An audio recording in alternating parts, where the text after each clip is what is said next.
Okay, once again, we back at y'all. Y'all see we had to put the trapper in the shop, so they gave us something to play with today. Real life, the people wasn't playing at the Enterprise. Y'all see the young 2020 Expedition getting it in, something serious.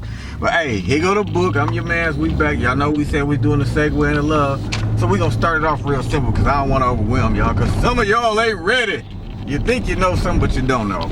Realistically, we gonna look at it from the basics of all things in the beginning.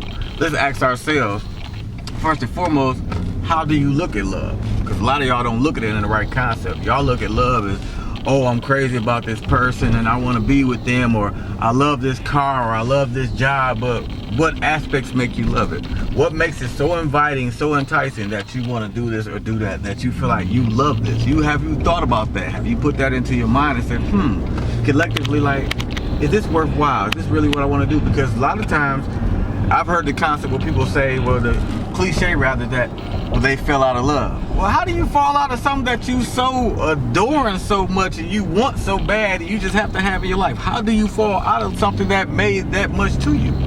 That means you didn't love it. That means you had infatuation. That means you had lust or something after it. But you couldn't have loved it, because you don't fall out of love. Because otherwise, if you could fall out of love, we'd be burned up, because God be like, y'all got to go, with poof. It's over for us, fam. We done. It's over. Ain't nobody left. We out of here. We gone. Y'all remember Noah? He didn't love the rest of them. Y'all see what happened to them? All right. It ain't that he didn't love them. He just didn't understand what they was doing or why they with that. Let me phrase that. He knew what they were doing, but he didn't understand why. So let me ask you this. Why do you do what you do for certain people and with certain people? Because everything you do isn't for love. Now I'm going to make this clear for you. If you watch how you conduct yourself with your kids and watch how you conduct yourself at work, a lot of times it ain't love, it's just adaptability, it's just conformity. So you're in a position where I'm comfortable, I've conformed to this, I'm used to this, I'm utilizing this, but it has nothing to do with love. So don't always put love in the center of stuff when it's not the center. Because the Bible says that love believes all things, hopes all things, endures all things. That means through the rough patches, through the good times, through the bad times, like when you get married. For better or for worse. Love gonna be there in the worst. And a lot of us, when it get worse, like, oh, it's time to pack up and go. I can't deal with this. I don't want none of that. But then that ain't love. That was convenience. I'm trying to help y'all get some understanding. I'm here to help you. Y'all keep looking at stuff like you want to. Don't look at it like that. Open up your mind, open your horizons, open up your vantage points, and look at things for completely as they are. Do you really love this? Do you really love her? Do you love him? Why?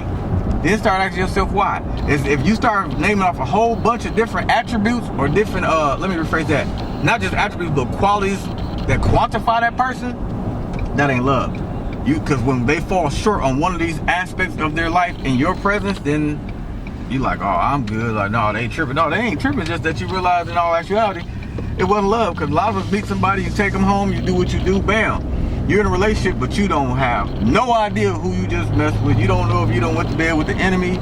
You don't know if they worthwhile or not, because you want to equate it as love. So like I told you, we're going to start off real simple. The first thing I want y'all to do, before we worry about loving somebody else, let's learn about how to love yourself. That's where we're going to start off in the next chapter. We're going to get y'all going and start for you, want you to pay attention to you.